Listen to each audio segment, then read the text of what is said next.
Hujambo msikizaji, hujambo mtazamaji na mpendelevu wa kipindi hiki Baraza la Muziki.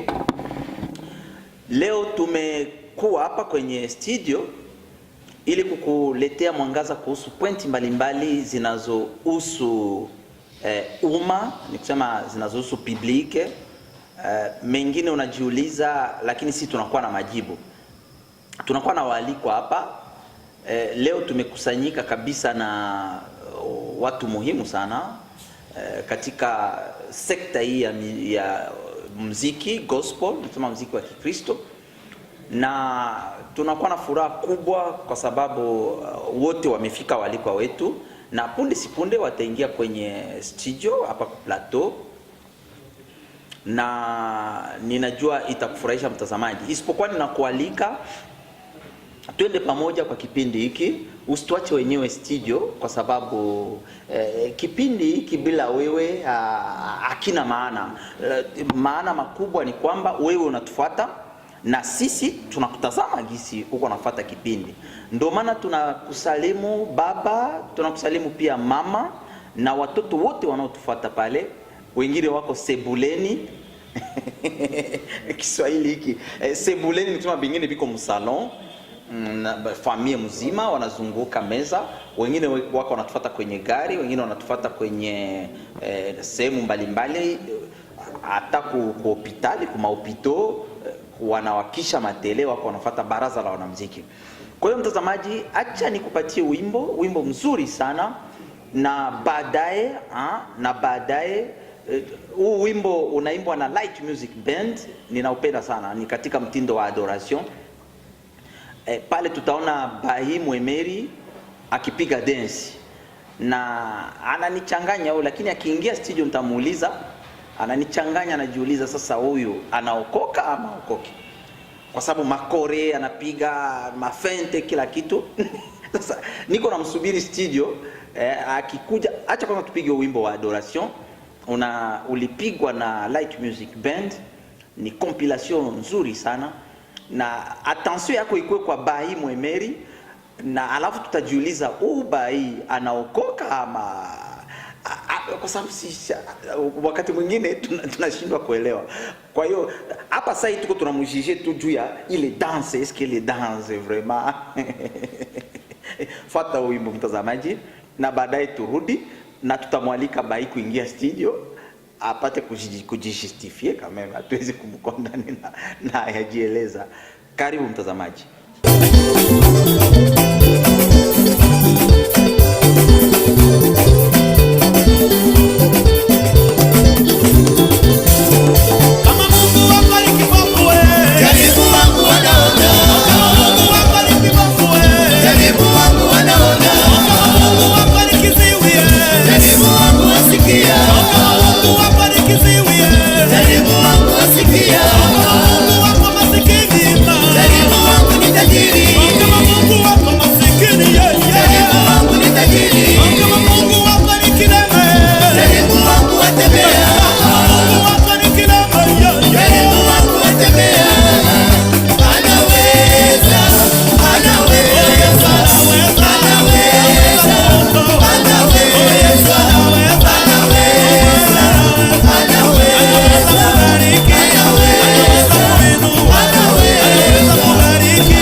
Mtazamaji, sikia cheko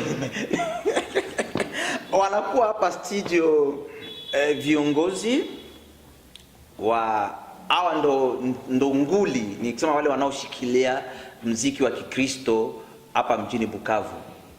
Kila mji unakuwa na wazee wake.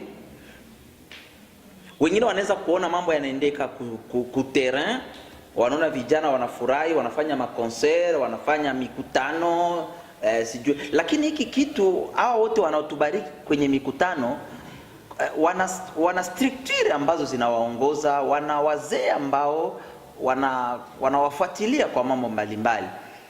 Na unaweza kuwa labda hauna habari, lakini tunakujulisha. Hata kwa kanisa yenu ukiona baimbaji biko wanafanya kitu, kuna mkono ambao fulani wa uongozi mbali labda na kanisa la mahali ambalo linakuwa nyuma ya wale waimbaji. Ndio maana tunamkaribisha hapa baba mchungaji, president wa Association des musiciens chrétiens du Congo, AMCC en sigle, province ya Sud Kivu, Bashimbi Kashagasha. Karibu hapa kiongozi. Asante sana. Okay. Kiongozi, utasalimia mtazamaji na msikilizaji ambaye anakufuata.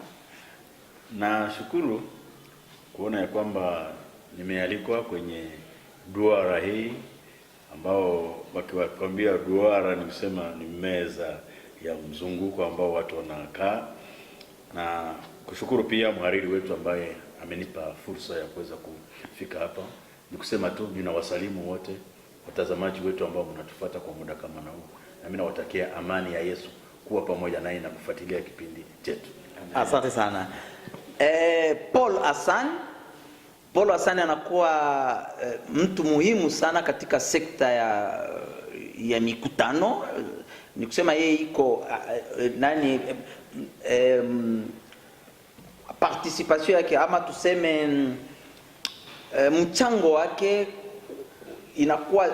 inaenda labda mbali na mipaka gisi unaweza kufikiria, kwa sababu yeye ana intervenir mu secteur za mingi hapa mjini Bukavu.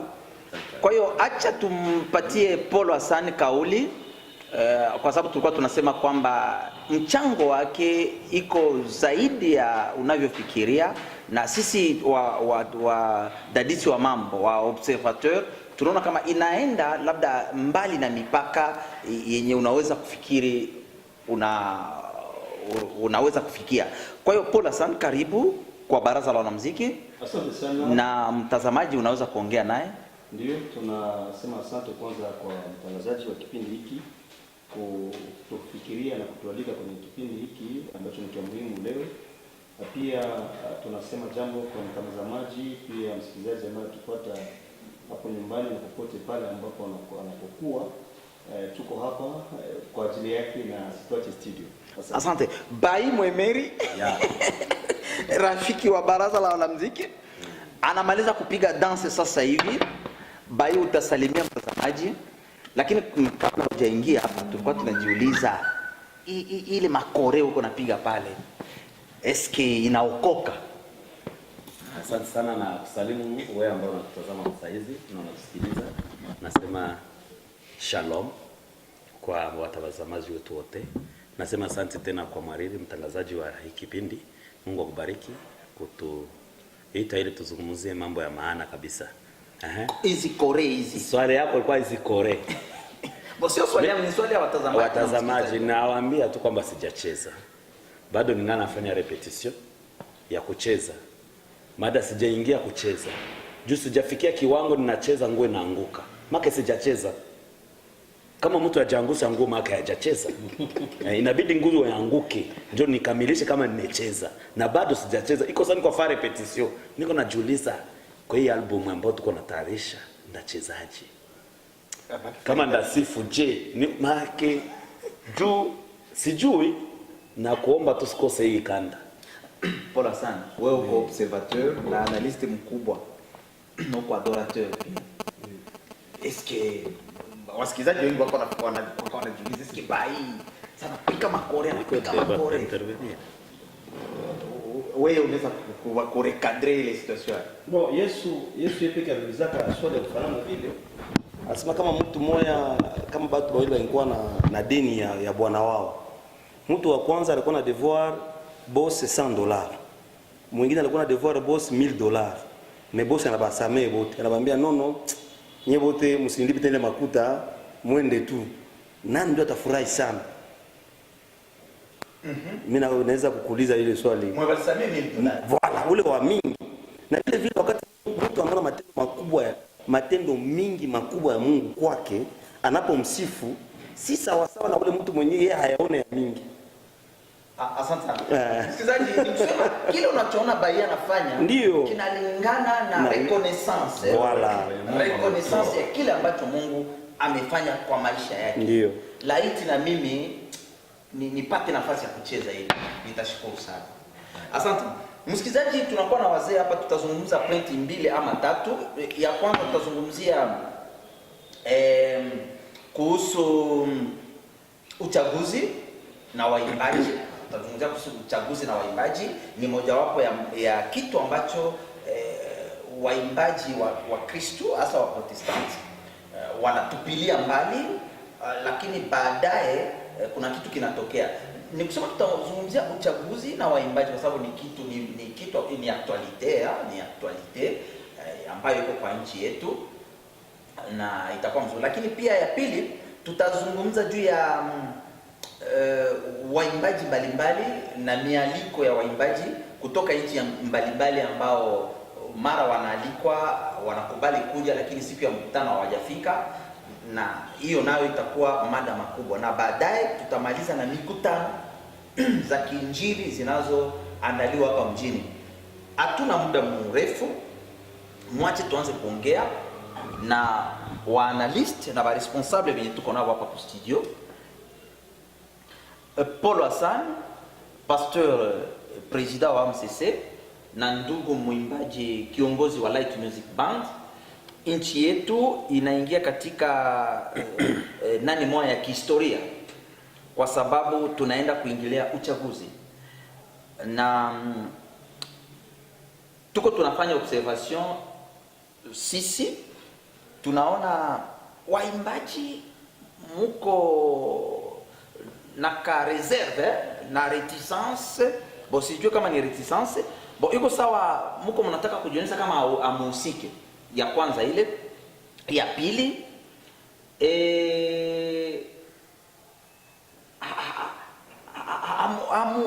hamuna maono ya kujaribu na nyinyi kugombea uongozi wa nchi kwa nyanja mbalimbali.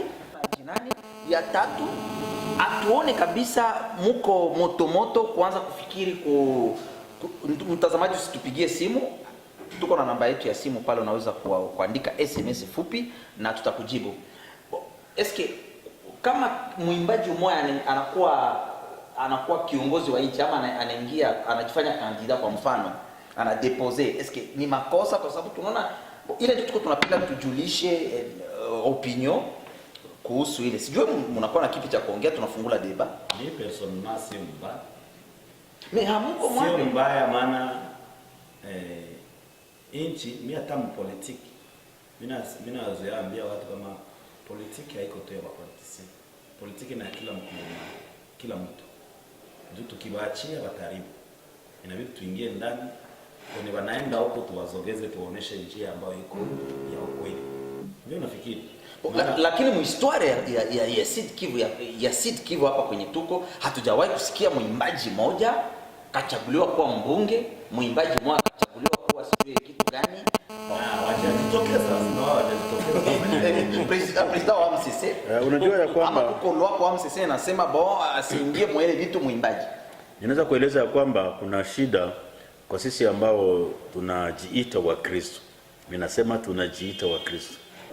Nasema ya kwamba kwa sisi wa Kristo kuna kitu ambacho tunakifanya kuwa dhambi na sio dhambi.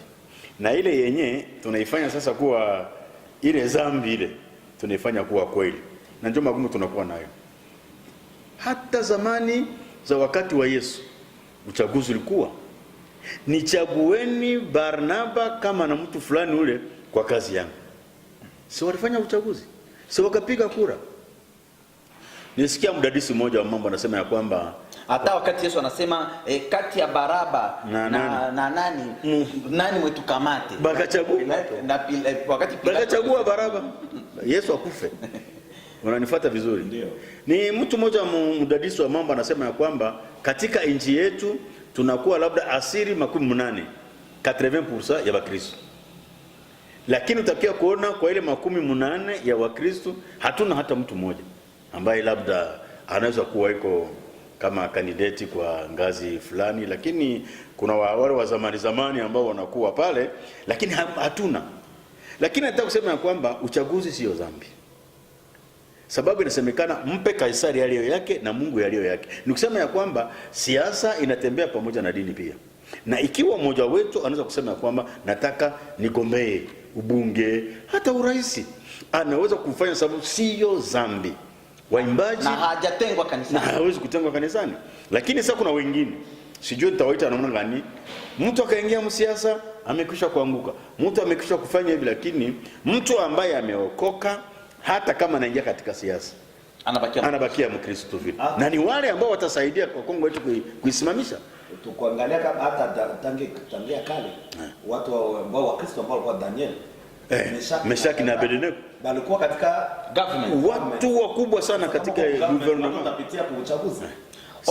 Tusikie Paul Hasani. Moi j'aimerais parler à une élite intellectuelle. Sababu gani nasema hivyo? Sababu Wakristo wengi, Biblia inasema kama watu wangu wanapotea kwa kukosa maarifa.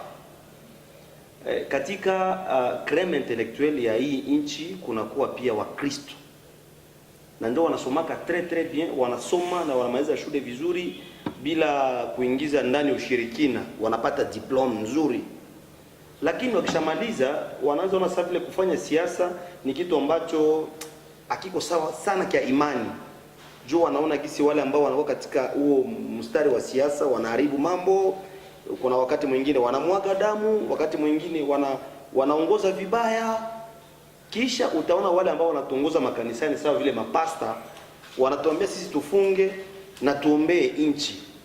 Tutaombea nchi namna gani japokuwa mamlaka iko katika wale ambao wanamwabudu shetani mojawapo, na wanafanya pia wanatoa masadaka kwa Mungu wao, wanafanya mapenzi ya baba yao.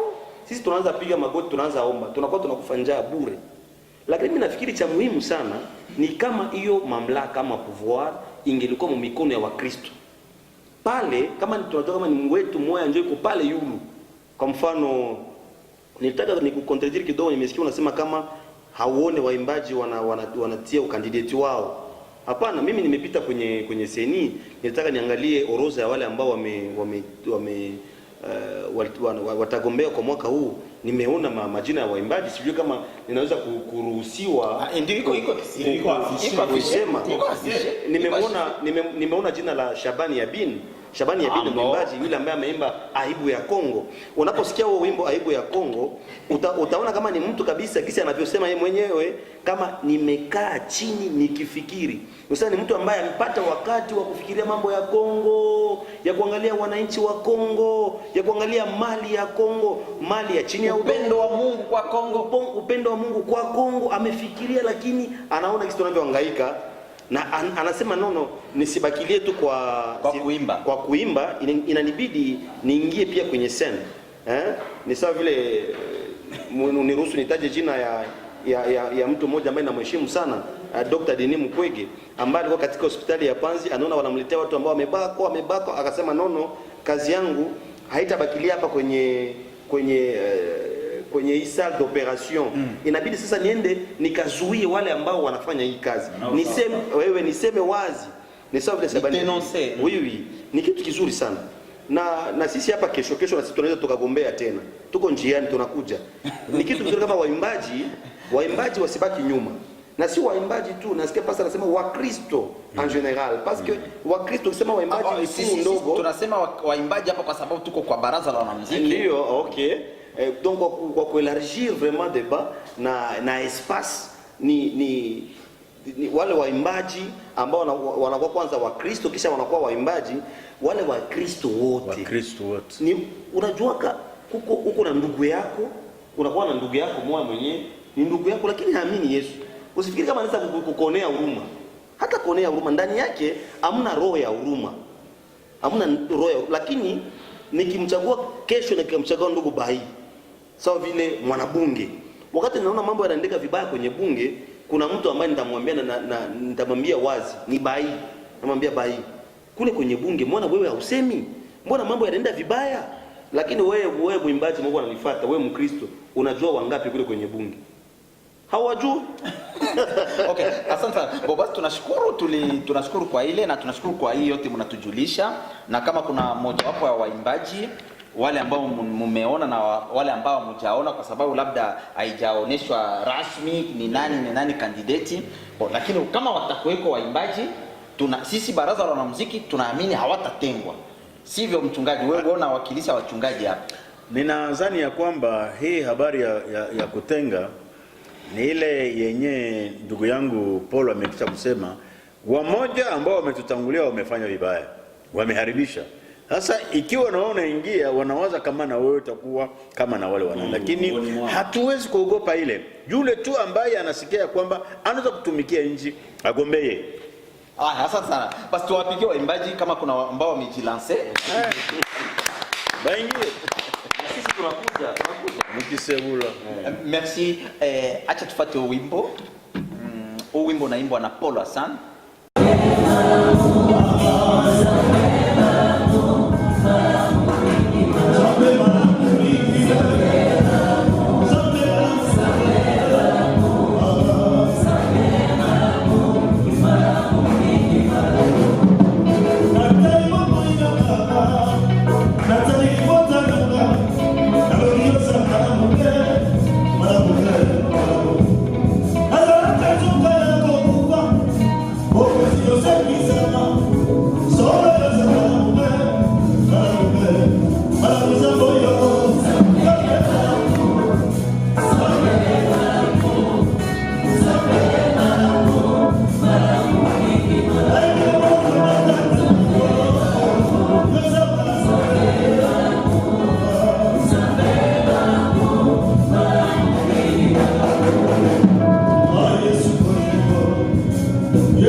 Yes,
Asante sana mtazamaji, wimbo ambao tunafuata kama tulivyokuambia umeimbwa na Paul Hasani ambaye tuko naye hapa studio, na unamjua Paul kama moderateur wa mikutano ya nyimbo na mikutano mbalimbali, lakini Paul Hasani anafanya preuve ya kuonesha kwamba sio tu moderateur, na kama na modere mikutano ya nyimbo ifo unajua kama anayua bikwamo, kwa sababu yeye mwenyewe ni adorateur na ni mwimbaji mzuri sana, compositeur, arrangeur, na kwa taarifa yako ni president wa magrupe mbalimbali, tena magrupe za buzito hapa mjini. Ndugu watu, mimi nashangaa watu wananifanya Bukavu na kwa moderateur wa maconcert. Mimi ninapopekua Biblia yangu hakuna huduma mwa ndani ya Biblia njoo kuwa moderateur wa concert. Mimi niko mwimbaji tangu utoto wangu, naimba katika kwaya Parapanda Sayuni, naimba kwenye Light Music Band hapa Bukavu, naimba kwenye kwaya Echo du Christ, na mimi nafanya carrière solo. Lakini waimbaji wanazoea kuniutiliser seulement pour modérer les concerts. Mais nawaambia kama ni profiter kwa hii meza niseme kama je ne suis pas modérateur de concert, je suis un artiste musicien chrétien et adorateur de concert. Wanafuata kenye wanaona. Kama wanaona unayazungumza mzuri mconcert, pourquoi watakuita uzungumze na ndio napatia kipaumbele. Kuna mambo mbili ambayo inasema katika Biblia. Kwa kushona hema ilikuwa namna gani? Wanasema mumutafute fundi stadi Bezaleli mwenyewe ya kushona. Moja kwanza. Wao wanasema hakuna nafasi wanaandika kusema kwa moderator kwa fundi stadi wa kushona. Hata kuongea ni kipaji baba. Unapoongea anaongea vizuri, inaandikwa kwenye Biblia. Fundi stadi. Tuendelee. Sasa mtazamaji, lakini kitu kingine, hata Paulo wanasema kwamba alikuwa mtu ambaye alikuwa eloquent. Sema na watu wanasikia bila anasema. Kisha unasema wewe hauko moderator. Asante sana. Mtazamaji, tufuata vizuri bila kwa kuendelea pale, nitakusema pale. Unajua kuko batu baliingia mtu ile sijia tu ya kwanza, hata nikamate baliingia mnajua bayongea na ndio wanalalamu ensemble kabisa. Tukipata watu wengine biko na ulimi ya kusema, batu wengine banakuwa na maide, sasa wako na maide mimi wanashuhudia wataanza ndio watu ongea tupate kiongozi sawa Paul, sawa Paul tuko na tetea jina na moyo watu mtie ako député tuko na tetea jimbo. Na unasikia kwamba Paul labda nieleze kidogo kwanza, na unasikia ya kwamba Musa hakuwa na kusema, lakini akasema tutamtafutia mtu mwenye kusema atamsaidia kusema. Paul, tufanyie kwanza résumé yote. Il y a d'autres qui ne comprennent pas facilement Swahili. Essayer de résumer tout ce qu'on a déjà parcouru ici à terme de